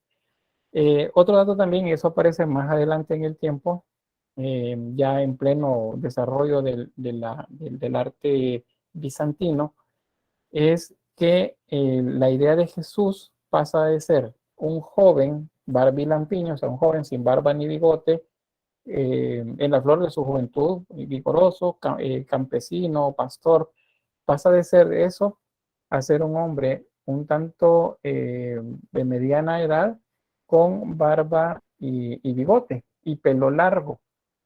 Lo del pelo largo puede ser, igual según estudiosos, una mala traducción y una mala interpretación también de la persona encargada de hacer el ícono. Los íconos son las primeras imágenes que se hicieron acerca de cualquier personaje bíblico, de los que ahora tenemos una imagen que decimos, este es Jesús, este es Pedro, este es Juan, este es María, este es Dios, este es el Espíritu Santo. O sea, el ícono es lo primero que se hizo. Y a partir del ícono se comenzaron a copiar más para que todos pensaran que era igual. Entonces, en ese momento hubo una mala interpretación. El término, o los dos términos son nazareo y nazareno. El segundo, el nazareno, se refiere al origen de una persona. Una persona, un natural o una persona nacida en Nazaret es un nazareno, o sea, digamos que es un gentilicio, es nazareno. Pero un nazareo es un penitente. Y un penitente en esta época, en la época judía, era alguien que se privaba de muchas cosas, que se iba al campo, en el desierto, se iba a hacer penitencia, a hacer meditación y a abstenerse de muchos elementos de la vida cotidiana. O sea, era una persona que no bebía, no podía beber, no podía tomar vino, no podía convivir donde estuviesen personas que estuvieran bebiendo, no podía tocar enfermos ni cadáveres, no podía tocar sangre, no podía comer ciertos alimentos. y tenía que abstenerse también aún de su cuidado, o sea, porque no era importante. Entonces el pelo le crecía, andaba siempre, digamos, despeinado, la barba crecía, la ropa era andrajosa, se vestía con pieles básicamente, no con telas, manto y demás. Entonces, ese es un nazareo. Entonces, nazareo y nazareno suena igual, suena parecido. Entonces, ahí es donde la imagen de Jesús pasa de ser un joven sin barba y bigote a tener barba y bigote, porque confundieron la iconografía de un nazareo con la del nazareno. Entonces, cuando ustedes dicen al nazareno, ¿a qué es el nazareno? La imagen del nazareno es la imagen de Jesús que lleva la cruz, que va cargando la cruz. Ese es el nazareno. Entonces, tiene pelo largo, tiene barba, y esa es la iconografía entonces que se va a tomar y se adopta en periodo paleocristiano, ahí es donde comienza a aparecer, justo en el cambio de paleocristianismo a la paz de la iglesia, ahí es donde aparece esa imagen. ¿Quién sí era un nazareo? Y así se plantea visualmente en los iconos al principio y luego en la iconografía, es Juan el Bautista. Vean, vayan a ver las imágenes de Juan el Bautista que puedan tener a la mano y vean, está vestido con pieles, tiene el pelo desordenado, tiene barba y bigote, está descalzo y anda una vara, un callado pues a la par de él. Él era un nazareo, o sea, era un apartado, alguien que estaba en penitencia, él sí lo era, Jesús no lo era. ¿Y por qué digo yo que Jesús no era un nazareo? Ah, bueno, porque Jesús bebía vino, porque Jesús estaba en fiestas. Y si no, pues léanlo, ahí dice, estaba en una boda, estaba en una cena, estaba en diversas actividades que no se le permitían a un nazareo. Tocaba enfermos, también muertos, el episodio de Lázaro, por ejemplo, gente enferma, todo eso lo hacía él. Entonces, definitivamente Jesús no fue un nazareo. Juan sí lo fue, pero iconográficamente alguien hizo mala la lectura allá en la Edad Media y le dieron la apariencia de un nazareo a Jesús, al menos en parte, por el pelo largo y la barba. Bien, sigo entonces acá con esto, hacer un paréntesis que tiene que ver con el segundo momento que les planteo acá. Esa es la vida pública de Jesús. Sabemos que la parte de la niñez de él está dada en los evangelios canónicos solamente por datos. Sabemos que pasó más o menos el nacimiento, probablemente un par de días después del nacimiento, que fue la visita de los reyes venidos del oriente, o los reyes magos, como se les dice. Se sabe que una semana después fue llevado al templo, donde se presentó el templo y se circuncidó, o no sé si fue 8 días o un tanto más de tiempo, pero se sabe eso de él. Luego se sabe que se pierde en el templo. Acá ahí sí me ayudan con la edad porque no recuerdo si fue a los 7 o a los 12 años. Por cierto, son fechas simbólicas, todos esos símbolos. 7 es un número en numerología es simbólico, igual el 12, igual el 4, igual el 9, igual el 3, todos esos son números que en numerología son simbólicos y se utilizan en los textos bíblicos. Pues bien, eso es lo que se sabe de él. Después de eso, no se sabe qué pasó, hasta que aparece en el bautismo con Juan. Luego aparece ya lo que se considera la vida pública de las prédicas, la sanación de los enfermos, las reuniones que tenía para cenar, para comer o en fiestas a las que le invitaban. Pues todo eso transcurre durante 3 años según los evangelios canónicos. Luego de eso viene un periodo corto de tiempo que es el que se conoce como la Pasión de Cristo. Y eso se corresponde a la última semana de vida de él y previo también a la resurrección según el texto bíblico. Eso es desde la entrada a Jerusalén, que lo reciben como un rey, hasta la resurrección. A eso se le denomina, bueno, no, perdón, hasta la muerte, hasta la muerte. Eso se le considera la pasión de Cristo. Y eso iconográficamente tiene una riqueza bien grande. Esos días de actividades que él tiene se convierten en una cantidad de imagen, de pintura, de arte religioso durante la Edad Media y la Edad Moderna. Es bastante interesante todo lo que surge a partir de ahí. Se sabe que fue crucificado, al menos por lo que lo dice el texto, pero ya ayer se valoraba que la crucifixión es algo simbólico no hay datos que nos digan que los romanos crucificaban de esta forma a alguien. De hecho, los mismos evangelistas, los sinópticos, que son Mateo, Marcos y Lucas, no se ponen de acuerdo en que lo crucificaron. Uno dice en un madero, otro dice en una cruz. Entonces no se ponen ni ellos de acuerdo en qué fue lo que lo llevó, porque seguramente no fue una cruz. Ese es un icono que va a surgir justo en el paleocristianismo y tiene que ver con algunos elementos que ya veremos ahí con el crispón, que es griego más bien, tiene que ver con Grecia. Pero para que me participen, voy a abrir un debate acá en este momento. A ver, en esta imagen está crucificado. Ayer también mencionaba Francisco que decía no pudieron crucificarlo, clavarlo, perdón, en las manos, en la palma de las manos, porque las articulaciones de esa zona pues se desgarrarían por el peso. Entonces seguramente fue en la muñeca de la mano donde se le clavó. Pero estamos hablando de clavos. Aquí hay 3 clavos. Y les pregunto, ¿cuántos clavos fueron los que se usaron para crucificarlo? Aquí aparecen 3, pero yo he visto crucifijos que tienen 4, porque cada pie tiene un clavo. Álvaro dice 2, que sería uno en las manos, supongo, y otro en los pies. Confírmame, por favor. Sí, según bueno, yo sé que mi religión por lo general, al menos mi rama del cristianismo por lo general se cree en la cruz. De hecho, tenemos el canto de en la cruz, do primero vi la luz. Pero en realidad, sí, yo como tuve también crecimiento en otro, con otras familiares que no eran así, yo entiendo de que Jesucristo no fue crucificado en una cruz como todos decimos, porque en realidad nosotros acarreamos eso, pero como remanente de la Iglesia Católica, no porque en realidad a Jesucristo lo crucificaron en un poste, como en un madero.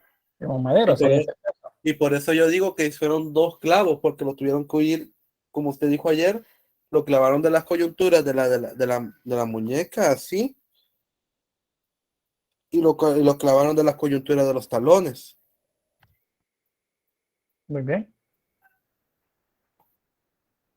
Entonces, 2 clavos, porque fue en un madero, no en una cruz. Y de hecho, hay uno de los evangelistas que dice eso. Fue clavado en un madero. No dice que fue crucificado. Bien, ¿quién más? 3 clavos o 4 clavos o 2 clavos.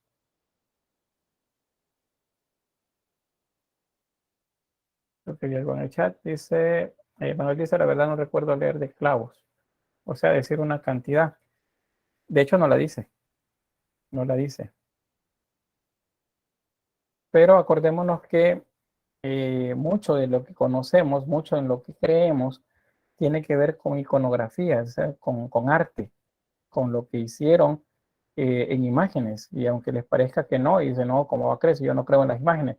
Pues de ahí se derivó mucho de las creencias que se tienen, porque no está en la Biblia. Y aunque les digan, búsquelo ahí está, como me dijeron a mí acerca de algunos aspectos del ciclo mariano, búsquelo, ahí está. No está, ya lo leí, búsquelo, lo que pasa es que no he buscado bien. Y lo volví a leer y no, pues no estaba ahí. De hecho, no está ahí, está en los evangelios apócrifos. Sin embargo, iconográficamente, o sea, la imagen nos dice que sí es algo que alguien retomó de algún lugar. Bien, les decía esto, les planteaba eso, aunque vi poca participación con eso, de si eran 3 o eran 4, porque es un símbolo. Es lo que les decía de la numerología hace un momento. Bueno, Sofía dice acá que se supone que son 3. Es lo que la imagen acá, una en cada muñeca de la mano o en la palma de la mano, según sea como lo hayan pintado o lo hayan hecho los artesanos, perdón, en ese momento. Y en los pies, uno que le atravesaba ambos pies. Eso. Pero yo he visto otros en los que los pies están separados. Tiene un pie a la par del otro y tiene un clavo en cada pie. Dice Sofía, se supone que son 3, dice 2 para sostener la mano y uno que sostiene ambos pies, justamente. Y una vez hay imágenes que tiene 3 y otros que tienen 4, correcto. Por eso les digo, ¿son 3 o son 4? Eso es para que veamos la influencia de estos pueblos en los que se constituye el el mundo, la creencia cristiana. Bien, les voy a dar el dato ahí. En la actualidad, a esta fecha, a este 2022, cualquiera de las respuestas es correcta, simplemente porque no existe ningún dato en la Biblia, no lo dice. Entonces significa que este es un símbolo que fue adoptado en algún momento durante esos 2000 años y centavos de desarrollo del cristianismo.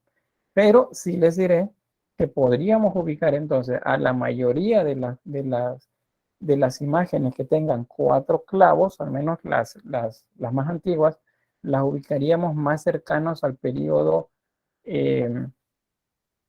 paleocristiano, o sea, justamente esta etapa que estamos viendo, porque es en ese momento que se habla de 4 partes, de 4 elementos. ¿Cuáles son?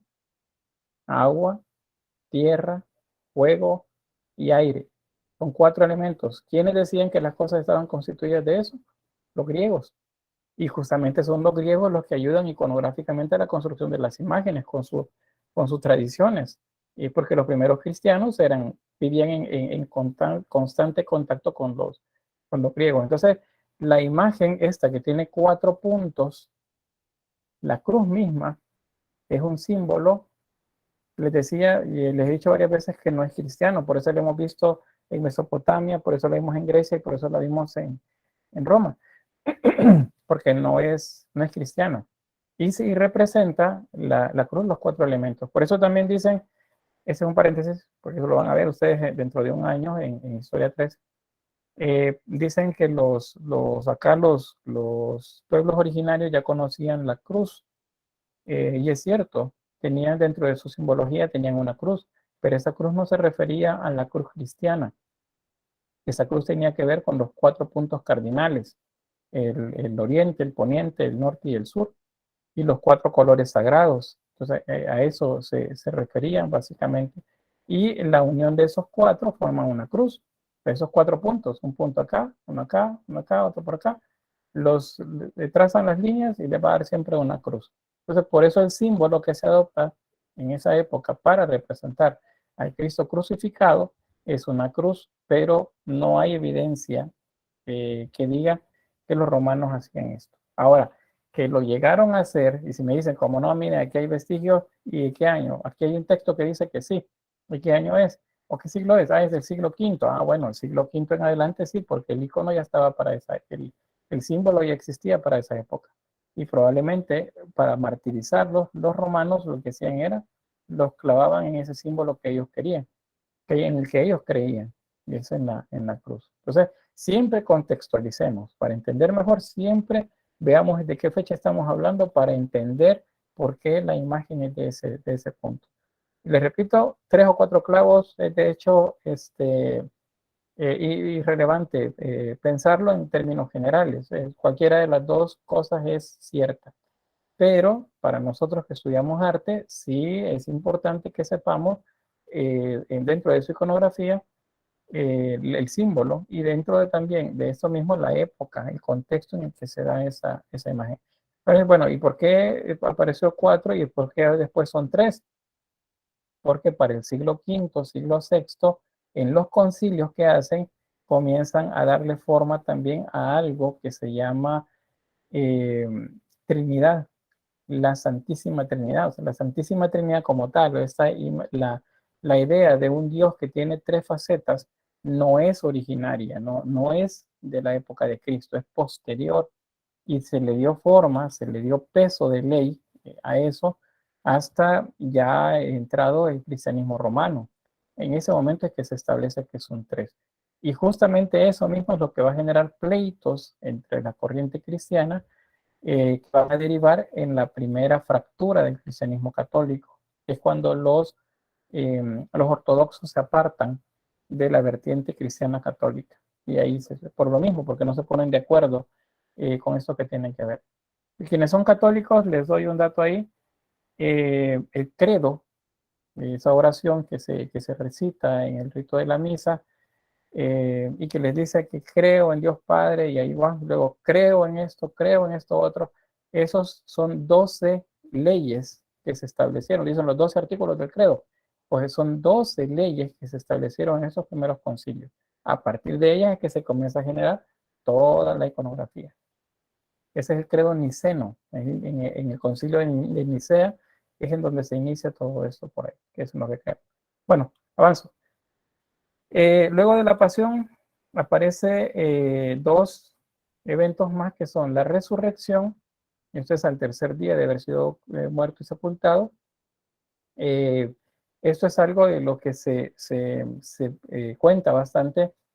Hay mucha, como dijera, mucha tela que cortar alrededor de esto, especialmente para quienes son detractores del cristianismo, porque dicen que pues lo que hicieron fue robarse el cuerpo para luego decir que fue crucificado. Y de hecho, ese temor lo tenían los judíos. Por eso es que piden a los romanos que pongan una guardia frente al sepulcro para que sus seguidores no se roben el cuerpo y luego dijeran que había resucitado. Según la creencia, según la fe cristiana, él resucitó. Y cuando llegaron las mujeres a llevarle, ¿cómo se llama esto? Aceites aromáticos para embalsamar el cuerpo, resulta que ya no estaba. Y eso como para sorpresa de todos, ¿verdad? Porque los soldados habían estado y nadie había salido. Y resulta pues que no estaba. Entonces eso es lo que se conoce como la resurrección. Ese es el punto medular de cualquiera de las vertientes cristianas. El punto central del cristianismo en cualquiera de sus vertientes es la resurrección de Cristo. Esto es.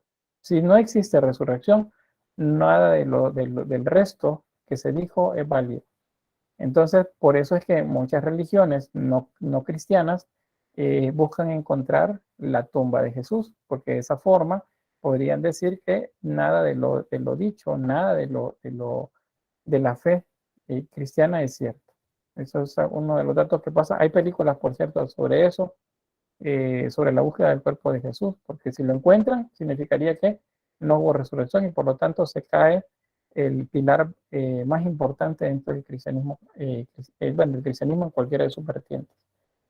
Bien, ¿qué sucede luego? La ascensión, se dice, según el relato bíblico, que pues luego de ciertas ocasiones en las que se ve con sus discípulos, en las que les da mensajes, en las que les dice, los prepara para la misión que van a tener, que es que vayan, y es lo que les dice, vayan y prediquen el evangelio, o sea, la buena noticia a todas las criaturas. Les está dando un mandato, que se vayan, según el texto bíblico. Eso justamente es lo que da pie para lo que sigue, lo que se denomina evangelización, o sea, la expansión del cristianismo, es la evangelización. Y luego eso nos lleva a las persecuciones romanas, porque ya veíamos que a pesar de ser una secta dentro del judaísmo y que pareciera que a los romanos eso no les genera, no les quita el sueño, no es algo que debería preocuparles, resulta que comenzó a preocuparles cuando vieron que pues la gente comenzaba a portarse de manera diferente en la relación que tenían con ellos. Dudaban un tanto de la autoridad romana y temieron ellos que hubiese sedición dentro de las bases del imperio. Entonces comenzaron a eliminar a los líderes, a perseguirlos para eliminarlos. Y luego, como vieron que estos líderes dejaban o quedaban tras de ellos unos nuevos líderes, entonces comenzaron a perseguirlos a todos. No fue una persecución perenne, sino que fue por determinadas épocas, no es una sola persecución, fueron 8 alrededor, fueron quizás unos 8 de todos los emperadores que existieron en esos 300 años de historia que se dedicaron a perseguirlos. Los demás pues no le vieron problema, lo veían ahí pues ya, pero algunos sí los veían con problemas. Les pregunto acá sobre esto, ¿cuál creen que haya sido el temor o la razón por la cual los romanos vieron con un poco de recelo esta secta que comenzaba a crecer dentro del imperio?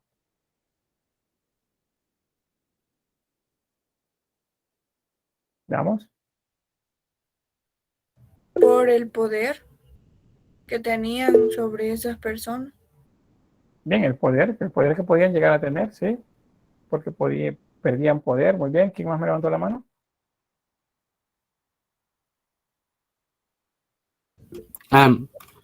Sí. Que yo pienso que lo que yo veían era un problema de una desestabilización. No, quizás no lo veían tanto en el problema de que Jesús, para ellos que iba a venir Jesús y los iba a reemplazar a algunos de los emperadores, sino más que podría crear una desestabilización en toda la organización y después las personas que habían tenido poder terminan perdiendo su estatus para volverse parte de una población llana. Muy bien, porque en esa época dijimos que todos son iguales, ¿verdad? Ese es un problema. El pretender que todos son iguales para un romano que tenía una posición privilegiada, como bien lo vemos en la imagen esa, ¿vean? Una visión privilegiada de los líderes y que les digan que no, pues que todos somos iguales y que a nadie le pertenecen las cosas, sino que todo es de todos, pues ellos tienen temor primero de perder eso, que la gente piense en eso, porque va en detrimento de su patrimonio. Entonces, bueno, comienzan a cazarlos y resulta que los matan y en lugar de haber menos, porque por temor a que los maten, resulta que siguen apareciendo más. Y entonces resulta que no les tienen miedo, no les tienen miedo a la muerte que les dan los romanos. Y eso tiene que ver con también parte de las enseñanzas que llevaban en la evangelización. El decirles que no le teman a quien pueda matar sus cuerpos, sino a quien pueda pues, hacer algo malo con su alma. Entonces, eso, el no tenerle miedo al que pueda matarlos, o sea, a los romanos, eso era una afrenta grande para ellos. Por eso es que los mataban seguramente de manera cruel, y aún así los cristianos no abandonaban su fe y cada vez habían más y veían la muerte como un premio para ellos y que pues iban a vivir ahora ya la vida, la eterna. Entonces, eso era lo que sucedía acá. Por eso fue que los persiguieron, porque eran peligrosos para el poder romano. Dice acá, Gabriela dice, según la película Risen, que vi en el foro de Semana Santa, dice, se querían liberar del Imperio Romano. Una parte sí, y ahí tenemos pues a la secta esta de los celotes. Querían sacudirse el dominio romano. Los judíos en general querían, pero pues no lo querían hacer tan fácil cuando no lo veían tan fácil. Entonces, para la mayoría mejor era pues aceptarlos, aunque regañadientes. Ahora, no hay que confundir ahí las persecuciones con la parte que tiene que ver con la etapa propiamente judía, cuando los judíos son los que gobiernan, porque les recuerdo que en el año 72 después de Cristo se destruyeron Jerusalén y todos los judíos pues se dispersaron. Entonces la estructura judía ya no existe para la época en la que estamos hablando de esto, al menos como tal, como la podemos leer en los evangelios, ya no existe, porque fue destruida Jerusalén. Entonces, lo que existe ahora, pues sí hay judíos que aceptan el poder romano, no hacen ningún tipo de sedición en contra de él, pero los cristianos es diferente.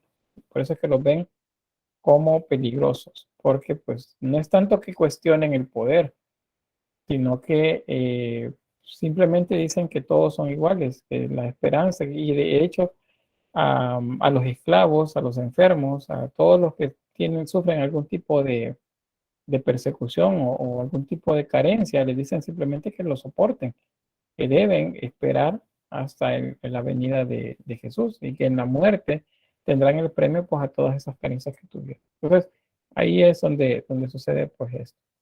Y luego, ¿qué pasa?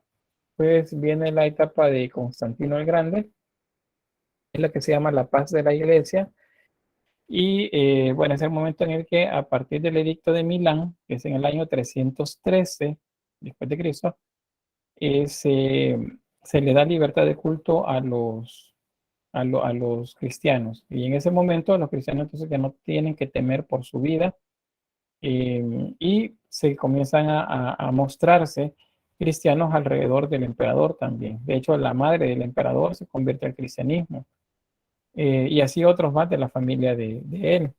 Entonces, en lo que sigue, que sería para el 2000, no, el 327, ahí se les da libertad de culto a los cristianos ya como tal, y ya tienen un poco más de poder. Para el 380 se convierte en la religión exclusiva de Roma, y ahí se le da el nombre o el título de católica.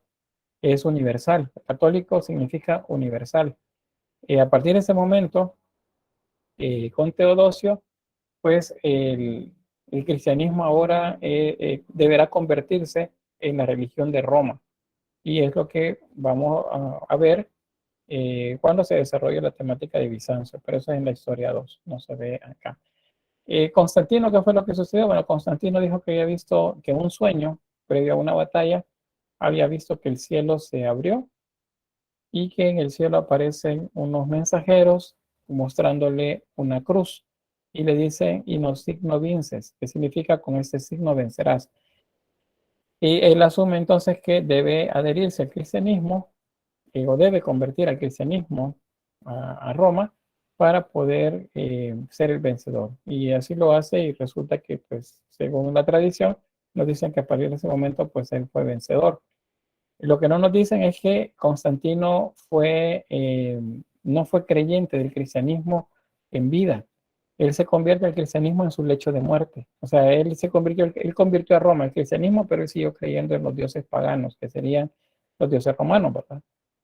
Él es hasta el lecho de muerte cuando él se convierte al cristianismo. O sea, él no creyó ahí, más bien lo que hizo fue un movimiento político. Y fue lo que le dio poder, de hecho, control más bien, y por el control del poder, especialmente en la región oriental de Roma. La zona occidental fue diferente, un debilitamiento, una decadencia de la estructura romana en esa región, aunado a las invasiones bárbaras, pues terminó en la caída del imperio en el año 476. O sea, estamos hablando de menos de 100 años después de eso, Roma en Occidente cae, y ahí inicia la llamada Edad Media. Bien, esta pregunta la vamos a responder en la siguiente clase. Ya avanzamos toda la parte contextual y vamos a ver ya en la siguiente clase pues todos los aspectos referentes al arte paleocristiano. ¿Alguna pregunta?